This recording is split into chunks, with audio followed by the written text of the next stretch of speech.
Olá, meu nome é Elton Feitosa e junto com Thalita Rebouças iremos abordar um pouco sobre a epistemologia de Irene Lacatz. Primeiramente, iremos abordar brevemente a vida de Irene Lacatz e seu contexto histórico. Logo após isso, falaremos sobre sua epistemologia e seu conceito de metodologia do programa de investigação científica. Por fim, concluiremos o que foi explanado durante a apresentação. O principal objetivo desta apresentação é tentar explanar a epistemologia do filósofo Irene Lacatz e compreender sua ideia de metodologia dos programas de investigação científica. Vamos começar falando sobre a biografia e suas obras. Irene Lacatz nasceu em 1922 em Debrecen, na Hungria, com o nome de Irene Lipsi. Possuía descendência judia e, por isso, precisou mudar seu nome para Helen Monar, para evitar ser perseguido pelo nazismo durante a Segunda Guerra Mundial. No entanto, sua mãe e sua avó tiveram destinos diferentes, pois acabaram morrendo no campo de concentração de Auschwitz. Em 1944, ainda enquanto se chama Monar, Irene graduou-se em matemática, física e filosofia na Universidade de Debrecen. Quando a Segunda Guerra teve fim, mudou seu nome para Lacatz. Seu nome é uma homenagem ao comandante militar Geza Lacatz, que contribuiu para a luta contra o nazismo.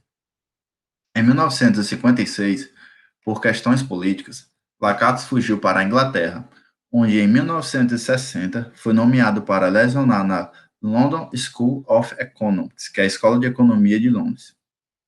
Lá, ele conheceu Karl Popper, que o influenciou bastante.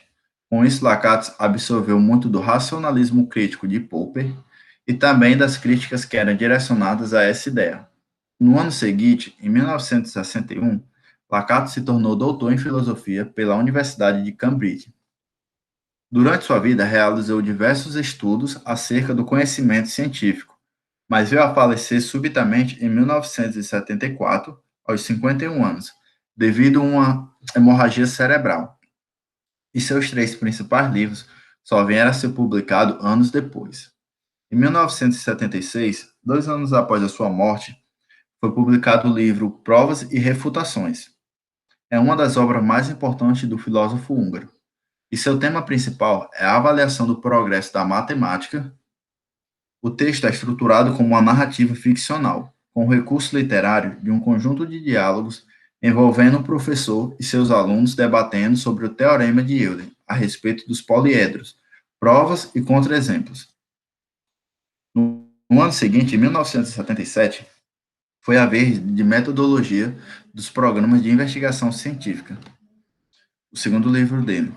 Esse livro a gente é em relação ao tema do nosso trabalho, que será explicado mais na frente por Thalita.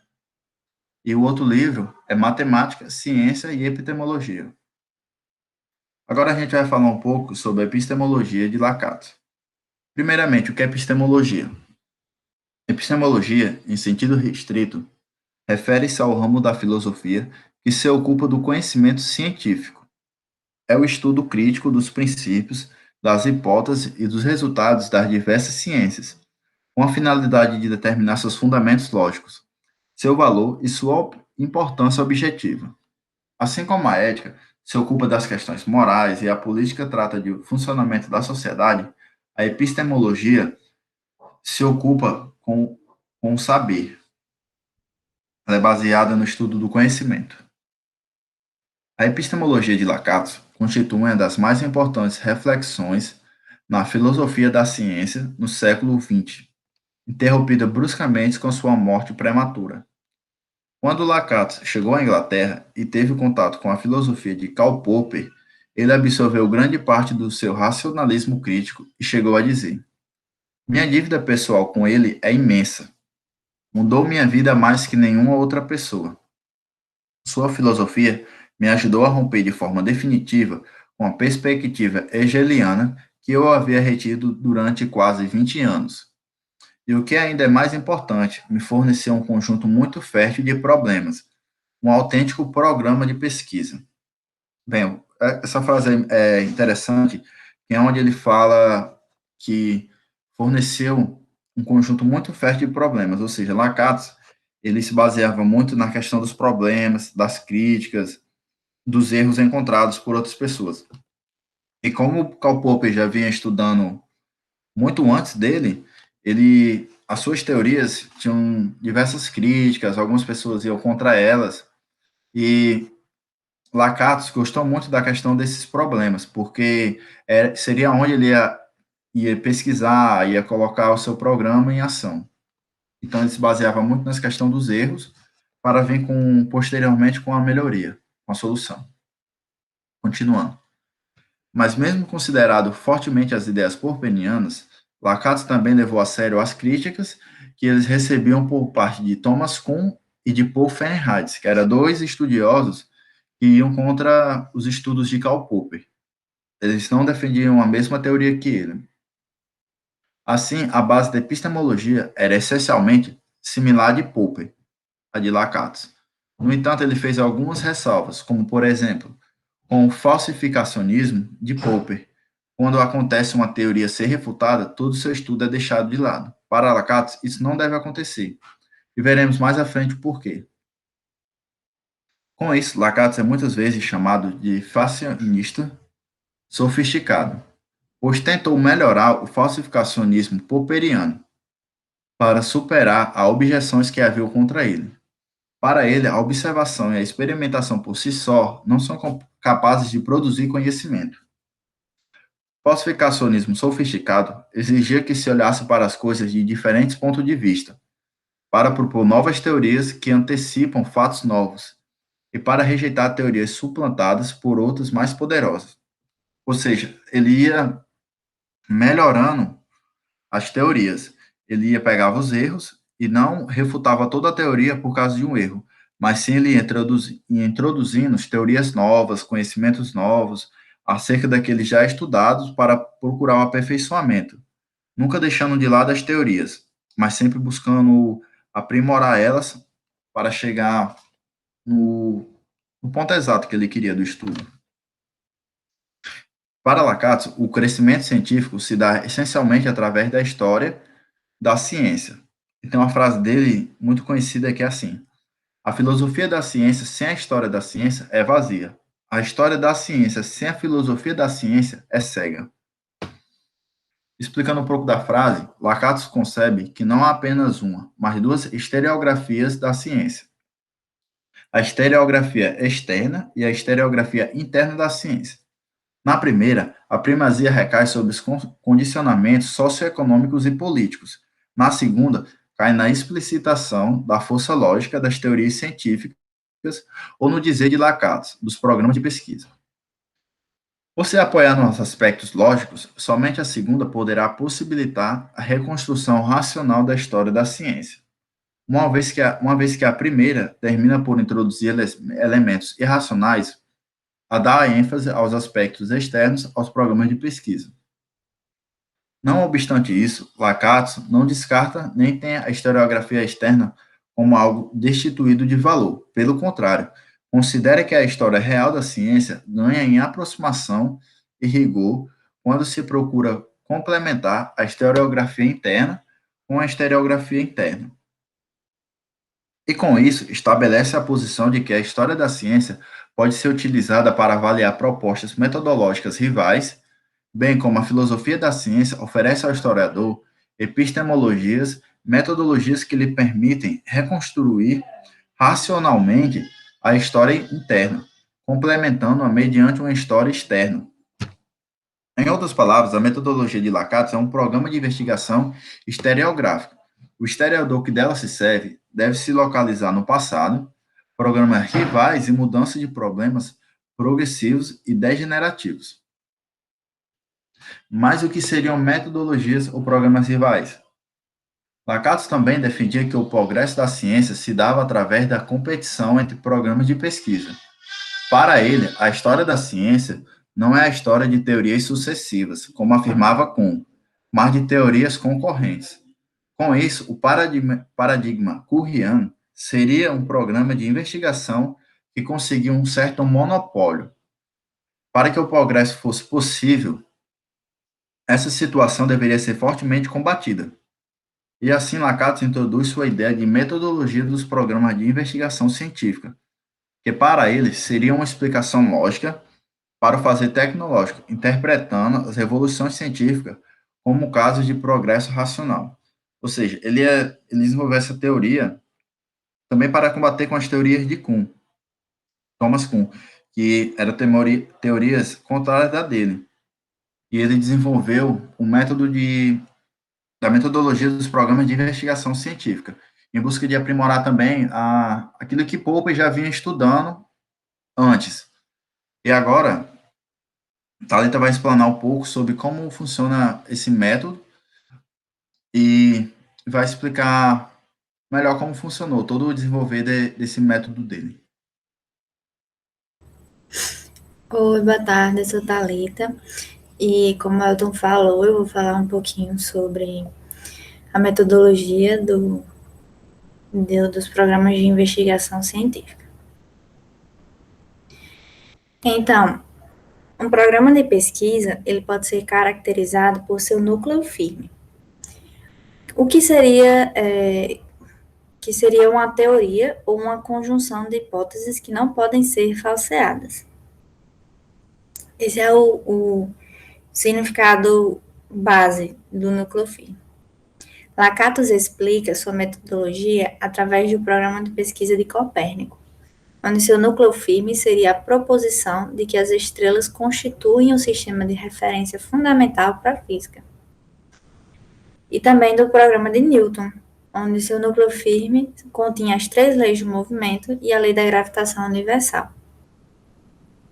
Além do núcleo firme, um programa de pesquisa também deveria conter um cinturão de proteção, constituindo por teorias e hipóteses auxiliares que protegem o núcleo firme, de forma que, caso alguma anomalia ou algum defeito seja encontrado no programa, são as teorias presentes no cinturão que devem ser modificadas até que a anomalia seja superada. Dessa forma, os cientistas que trabalhassem nesses programas não deveriam descartar as hipóteses, mesmo se encontrassem algum fator problemático, mas sim continuar pesquisando e trabalhando nelas para que os problemas encontrados pudessem ser resolvidos e passassem a corroborar com o programa.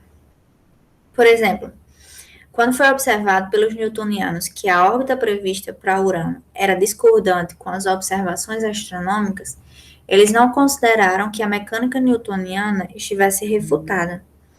Na verdade, eles atribuíram a discordância à existência de um planeta que ainda não havia sido conhecido, e que hoje sabemos que esse planeta era o Netuno. Então, o planeta, o Netuno, no caso, né, ele não havia sido levado em consideração no cálculo da órbita de Urano. Então, essa hipótese permitiu também calcular a trajetória de Netuno, orientando os astrônomos para a realização de novas observações que acabaram confirmando a existência do novo planeta. Então, em outras palavras, nós podemos dizer que em um programa de pesquisa, o núcleo firme concentra todas as principais teorias que sustentam e são os pilares desse programa. Por isso, elas não podem ser refutadas dentro dele. Mas como o conhecimento científico é uma construção humana, todos nós sabemos disso, todo programa está sujeito a erros. Então, caso alguma discordância seja encontrada no programa, são as teorias presentes no cinturão de proteção que devem ser modificadas, até que as discordâncias encontradas possam entrar em conformidade com o programa de forma que passem a corroborar com ele.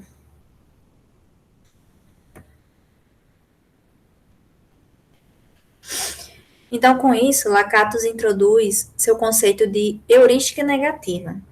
Mas o que seria essa heurística negativa? Ela pode ser definida como a heurística que determina quais são as ideias perenes, ou seja, as ideias que devem ser consideradas irrefutáveis dentro de um determinado programa de pesquisa. Então, nós podemos ver que, como foi dito anteriormente, a heurística negativa do programa proíbe que, frente a qualquer refutação, seja declarado falso o núcleo firme, porque a falsidade incidirá sobre alguma das hipóteses auxiliares do cinturão protetor, mas nunca sobre o núcleo firme. Já a heurística positiva é um programa seria um conjunto de sugestões ou uma base que pudessem guiar os cientistas sobre como modificar e desenvolver o cinturão, caso alguma de suas teorias fosse refutada, né? Então, como os programas de pesquisa têm desde o início um oceano de anomalias, a heurística positiva impede que os cientistas se confundam, indicando caminhos que poderão lentamente explicar elas e transformá-las em corroborações.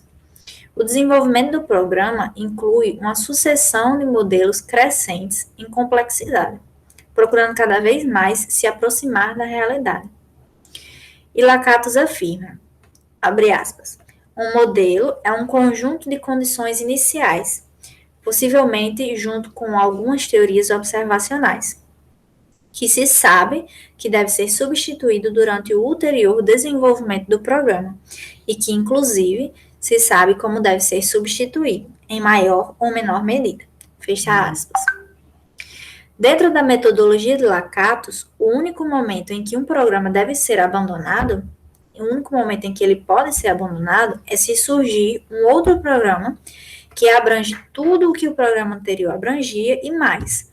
Ou seja, se surgir um programa melhor e mais desenvolvido. O programa newtoniano, por exemplo, começou com um modelo para o sistema planetário, onde cada planeta era pontual e interagia gravitacionalmente apenas com outra massa pontual fixa, que era o Sol. O próprio Newton modificou seu modelo depois, porque a terceira lei impedia que o Sol fosse fixo, visto que o Sol e os outros planetas deviam orbitar em torno do centro de massa do sistema.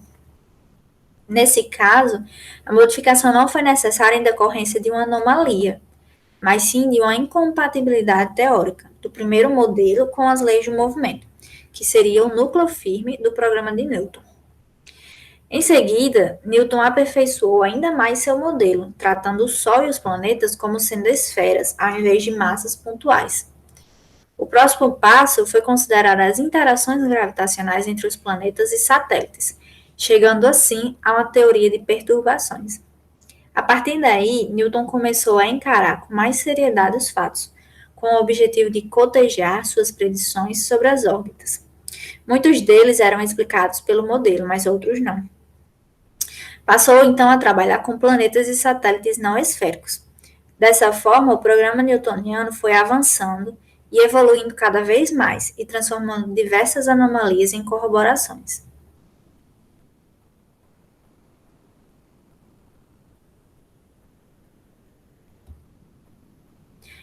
Para Lakatos, um programa pode ser caracterizado como progressivo ou regressivo. De forma resumida, um programa vai ser progressivo enquanto estiver predizendo com êxito fatos novos, e ele vai ser regressivo se seu desenvolvimento teórico se atrasar em relação ao seu desenvolvimento empírico. Ou seja, um programa progressivo é quando cada modificação no cinturão protetor leva a novas e inesperadas predições ou retrodições, e se pelo menos algumas das novas predições são corroboradas.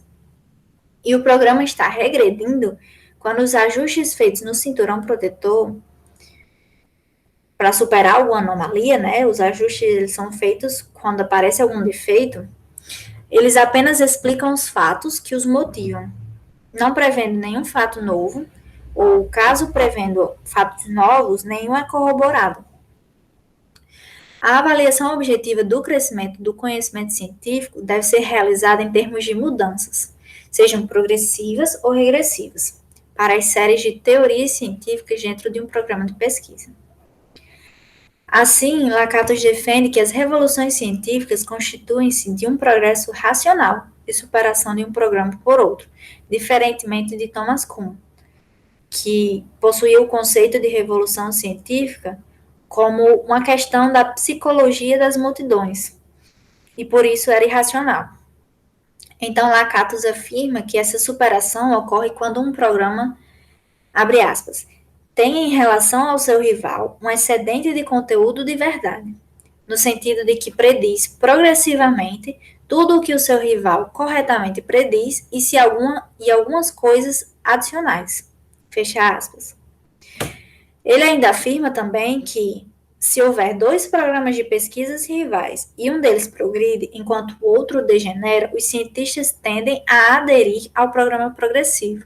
Esta é a explicação das revoluções científicas, ele disse. Dessa forma, o processo de superação de um programa por outro não acontece de maneira rápida, chegando a ser possível e até comum trabalhar em qualquer um dos programas ou até em ambos, o que vai contra a tese da incomensurabilidade de Kuhn e de Feyerabend. No final do século XIX e no início do século XX, o programa newtoniano entrou em um processo de regressão, enquanto o programa relativista de Einstein se desenvolvia de forma progressiva, prevendo fatos novos, como o desvio da luz em um campo gravitacional. Dessa forma, o programa relativista de Einstein foi superando o programa newtoniano. A metodologia dos programas de investigação científica coloca de maneira clara a ocorrência histórica e a necessidade do pluralismo teórico. Nesse aspecto, as ideias de Lakatos concordam com as de Popper e as de Fayard.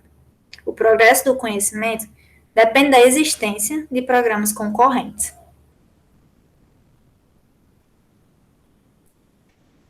Por fim, nós podemos concluir, com base no que foi estudado e no que foi abordado nesse trabalho, que nós podemos retirar alguns princípios da epistemologia racionalista crítica de Lakatos e também da de Popper. Primeiro, que a observação e a experimentação por si sós não produzem conhecimentos, ou seja, o método indutivo é um mito, já que ele afirma que um conjunto de regras e procedimentos explicados às observações permite obter leis e princípios, o que nós sabemos que não é verdade. Segundo, que toda a observação e ou experimentação estão impregnadas de pressupostos e teorias, fazendo uso, de forma consciente ou não, da história da ciência. Ou seja, todos nós temos uma bagagem de conhecimento. O que nos leva ao terceiro princípio, né? Que o conhecimento prévio determina como vemos a realidade, influenciando a observação. Ou seja, é impossível haver uma observação neutra, como presume o empirismo indutivista. Porque sem pressupostos, nós não saberíamos nem por onde dirigir a nossa atenção. Quinto, que o conhecimento científico é uma construção humana, que intenciona descrever, compreender e agir sobre a realidade. Então, por isso, não pode ser dado como indubitavelmente verdadeiro, porque é algo provisório e sujeito a modificações. Que a obtenção de um novo conhecimento, sendo um ato de construção que envolve a imaginação, a intuição e a razão, está sujeita a todo tipo de influências, inclusive da metafísica, porque todas as fontes e todas as sugestões são bem-vindas. Isso é algo que Lakatos defendia também. E por fim, que a aquisição de um novo conhecimento se dá a partir dos conhecimentos anteriores, sendo usualmente difícil e problemático. Ou seja, é difícil abandonar um conhecimento e uma teoria que já eram existentes, que nós já tínhamos acesso e já estava dentro de nossas vidas. Então, o abandono se torna difícil. E que o abandono de uma teoria implicaria em reconhecer outra como melhor. Por último, nós temos aqui a bibliografia, nós usamos 2 artigos e o livro que o professor disponibilizou no Moodle. E é isso. Muito obrigada.